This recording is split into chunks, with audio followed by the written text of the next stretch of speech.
Salve, salve, rapaziada! Rafa, Universo Botafogo na área para falar de Corinthians 2, Botafogo 2. Empate com sabor de derrota para o Botafogo, obviamente. Um jogo que estava sendo encaminhado para uma vitória, em que o Botafogo muda de postura no segundo tempo e joga melhor quando entram, principalmente Barreira e Montoro. Mas, infelizmente, como é talvez até uma marca registrada desse trabalho horrível de David Ancelotti, que é um treinador horroroso, que eu já falei várias vezes aqui, o Botafogo cede o empate. É um time que não tem aquela solidez defensiva, não tem o controle mental, não tem postura de um time que sabe o que quer na temporada, que sabe o que quer em alguma coisa. Demonstrou isso ao longo do tempo, né? O Botafogo, que já era para estar com essa quinta colocação, pelo menos, garantida há muito tempo, não era para estar passando por isso agora, brigando por essa vaga com o Fluminense. Botafogo que entregou pontos e mais pontos em casa, graças ao péssimo trabalho do seu treinador e principalmente do seu preparador físico horroroso. Principalmente não, né? Porque são os dois, é um combo de gente incompetente trabalhando, um pessimamente no que faz, que é comandar o time, e o outro pessimamente no que faz, que é cuidar da preparação física do time, né? Tivemos o milésimo jogador machucado por contusão na temporada, que é o Savarino, que vai tarde, né? Que não faz falta nenhuma hoje para o Botafogo, zero, falo isso com toda certeza e sinceridade do mundo. Queria muito ver essa molecada jogando sempre, Barreira, Montoro, o máximo de jovens possíveis. Ficou muito nítido ontem que o Kadir estava perdido, não é culpa dele, é um menino jovem ainda, tem muita coisa para evoluir ainda. Era para estar entrando aí faltando 15, 20 minutos, era para ser um jogador para ser lapidado, entrando aos poucos, né? Mas pela incompetência, né, de quem ali está, que é aquele horroroso Arthur Cabral, horroroso, dos piores centroavantes que já passaram pelo Botafogo nos últimos tempos. Nível Chiesa, assim, para vocês terem ideia do amor que eu tenho pelo Arthur Cabral. Um jogador. E meu irmão, se o Botafogo tivesse um centroavante ontem, decente, teria feito 4-1. Quando o jogo estava 2-1, o Corinthians proporcionou algumas chances para o Botafogo. Uma de cabeça, que ele antecipa o zagueiro, que é aquela bola que o centroavante mais adora.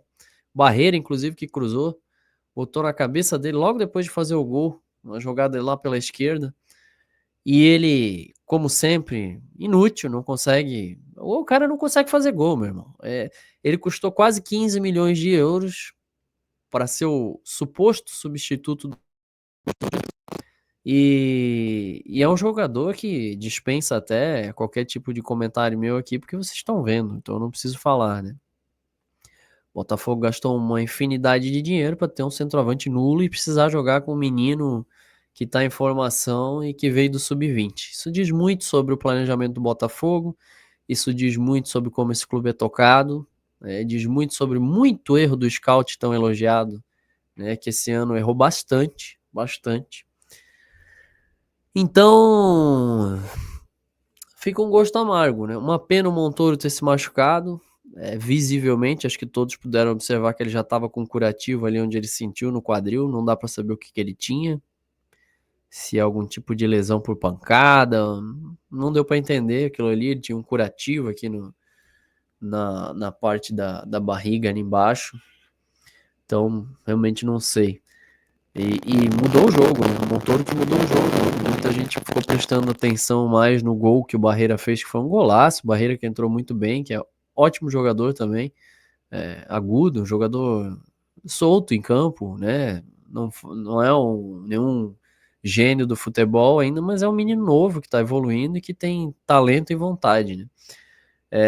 Mas o Montoro entrou dando uma dinâmica incrível pro meio de campo, achando passes, o passe do gol do Cuiabano é dele, depois o passe que inicia a jogada do gol do Barreira, um golaço de voleio, foi dele também.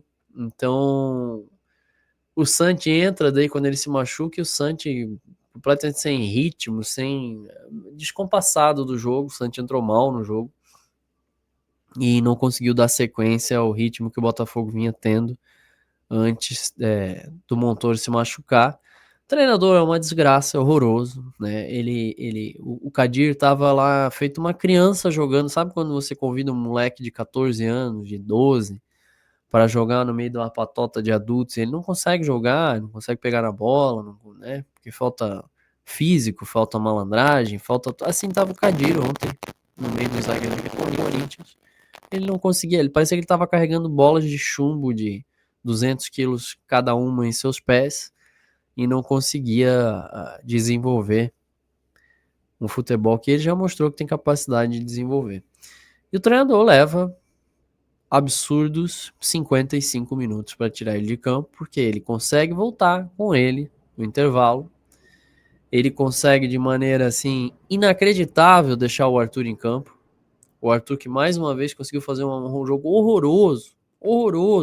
Arthur que me tirou gargalhadas quando bate aquela falta lá quase fora de Itaquera, quando se enrola com a bola. Cara, o Arthur é assim, quando a gente acha que ele vai voltar a conseguir fazer alguma coisa, depois de ele ter feito aquele jogo legal que ele fez, acho que foi até o melhor em campo para mim naquele jogo, fez um gol bonito e tal, ele consegue voltar ao normal, ele não consegue ter uma sequência.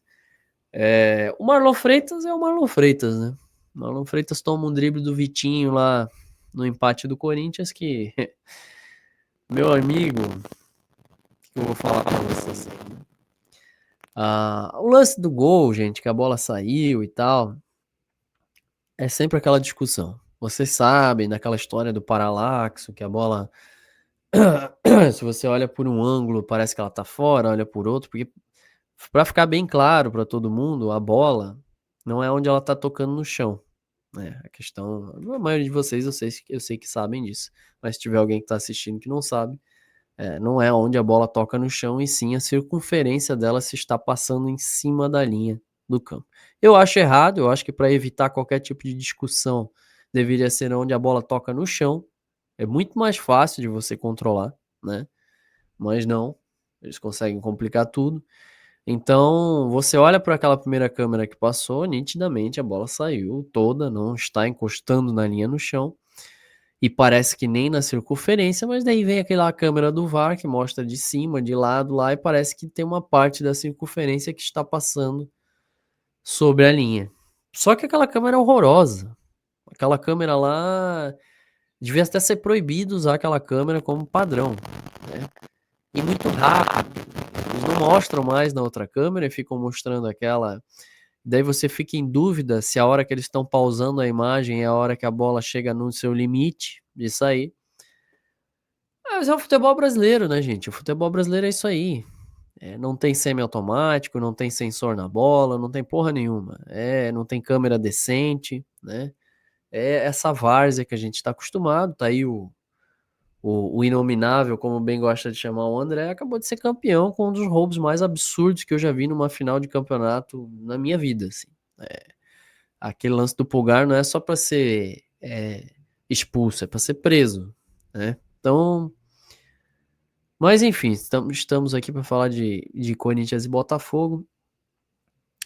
E aí fica esse gosto amargo. Botafogo, se vence esse jogo, praticamente, não diria que garantiria, mas encaminharia sua classificação direta à Libertadores. E assim não, né? A gente continua, e a tabela ela é meio ingrata. O Botafogo tem um jogo dificílimo com o Cruzeiro. Cruzeiro que já não tem pretensões no campeonato, mas enfim, né? Dificilmente vai ver com o time reserva e tal. Tem o jogo lá da Copa do Brasil, mas não é próximo ao nosso, é mais próximo ao jogo com o Fortaleza, se não me engano, que eles jogam. Então, o Botafogo tem uma tabela mais ou menos, né? O Botafogo joga com o Fortaleza no último jogo em casa, no Rio de Janeiro, e o Fortaleza ganhou o seu jogo ontem do Galo e saiu da zona, e tá tentando sair da zona de rebaixamento. Bolou tudo ali, 41, 42, 43. E agora salve-se quem puder. O ideal seria o Fortaleza ganhar no meio da semana, né? que praticamente melhoraria essa situação. A tabela mais difícil é a do Ceará, né? O Ceará joga com Palmeiras, Flamengo e Cruzeiro, se não me engano, acho que é os 3 primeiros colocados que eles enfrentam. Então, eu acho que no meio de todo mundo ali a tabela do Ceará é a pior. O Inter tá ferrado também, né? Que inclusive para mim poderia cair, poderia ser o time que deveria cair, porque é o time que mais se esforçou para fazer isso. Então é isso. O Botafogo poderia já estar comemorando essa vaga direta, poderia até disputar o quarto lugar com o Mirassol, mas toma um gol bobo, né, um gol muito bobo, em mais um lance em que o seu Marlon Freitas marca igual uma moça, com todo respeito às moças que jogam futebol, que tem muitas moças que marcariam muito melhor que ele, mas eu digo em relação à intensidade não ter sido tão grande para um jogador que deveria marcar muito melhor do que marca, com muito mais intensidade do que marca. Infelizmente o Botafogo toma um empate e continua embolada. Passa o Fluminense, né, um ponto, pelo menos isso, mas mantém essa disputa em aberto, junto até com o Bahia, que também ainda está ali brigando. O Fluminense que tem um jogo com o Bahia, né? Os dois teoricamente vão se matar ali, mas para a gente seria mais interessante que empatasse ou que o Bahia ganhasse o jogo. Enfim, assim, se você olhar o resultado não foi ruim, porque empatar lá em Itaquera não é ruim. Mas se você analisar o jogo, se o Botafogo tivesse 2 volantes, se tivesse um Danilo jogando, tivesse algum outro volante mais forte ali junto, tivesse um time mais consistente, a linha de defesa horrível do Botafogo que jogou, né? Era jogo para ganhar do Corinthians com certa tranquilidade, até eu diria, porque o Botafogo teve espaço para fazer isso depois que vira o jogo. Mas a gente sabe que é isso aí, cara. Também é um elenco destruído. Eu não sei, assim, a escalação do próximo jogo com o Cruzeiro já esperem que vai ser horrorosa, porque o bosta do Savarino se machucou, o Santi foi suspenso, tomou um cartão bobo, o Montoro se machucou. Quem mais? Me ajudem. O Santi tá voltando, mas. Foi suspenso, acabei de falar do Santi. Então, acaba que não tem muitas peças, gente. O Jefinho foi expulso também. O Jefinho também foi expulso, que talvez seria uma opção, o indolente Jefinho. Então já esperem o meio de campo aí com o Newton, o Corrêa vai jogar, obviamente. O Corrêa que não deveria ter saído. Sabe-se lá por que saiu, não sei se pediu para sair, mas não deveria ter saído. Era um dos melhores homens no primeiro tempo em campo. Então vai ser uma linha de frente daquelas. A gente vai ter que aturar Arthur, Newton, né? Vai ser. Esses vão jogar com certeza. O Newton com certeza vai jogar, o Arthur com certeza vai jogar. E não sei se ele vai tentar entrar com 2 centroavantes, talvez. Vai entrar com Kadir e Arthur Cabral. Sei lá, sei que ele vai ter que desenrolar e muito, porque as peças de meio campo serão bastante ausentes, né? Na linha de defesa eu espero que o Barbosa volte, né? Espero muito que volte. Espero que até o Vitinho volte. Olha que o Vitinho e o Matheus Ponte é aquela coisa, né? A gente, quando um joga, a gente quer o outro, quando o outro joga, a gente quer um. Porque é uma briga de entender quem consegue fazer mais cagadas durante o jogo. O Vitinho, que não é. O Matheus Ponte, que não é um jogador ruim tecnicamente. Eu até conversava isso com o Gui na hora do jogo. Ele é um cara que ele tem recurso técnico, mas parece que ele tá em Nárnia, cara. Ele joga assim, uma displicência, assim, ele tá pouco, não tá nem aí, parece que ele tá jogando de brincadeira, assim. E o Vitinho é aquilo, né? Corre, corre, corre, se posiciona bem, mas na hora de tomar a última decisão é sempre a errada. Então, teremos bastante desfalques, bastante desfalques. Eu imagino que talvez ele venha como um dos 2 laterais, né? Talvez coloque o Telles de lateral e o Cuiabano de ponta, acho que seria a melhor opção, não tem nem o que pensar. E vamos ver o que ele vai desenrolar, mas vai ser um jogo bem difícil contra o Cruzeiro lá, né? Bem difícil. A gente que tá sofrendo contra o Cruzeiro nos últimos jogos.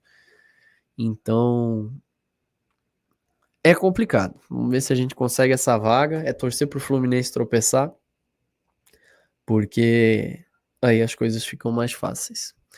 Valeu, galera. Um abraço. Universo Botafogo aqui com vocês. Não conhece o canal? Inscreva-se no canal. Deixa aí o gostei nesse vídeo. Vire membro do Universo Botafogo. Estão aí os planos de membro. Você pode participar lá no WhatsApp comigo, com o Carlos e todo o pessoal que já está lá. E é isso. Vamos em frente e vejamos aí o que vai acontecer no restante do campeonato. Valeu, um abraço e tenham uma ótima semana a todos vocês. Um abraço.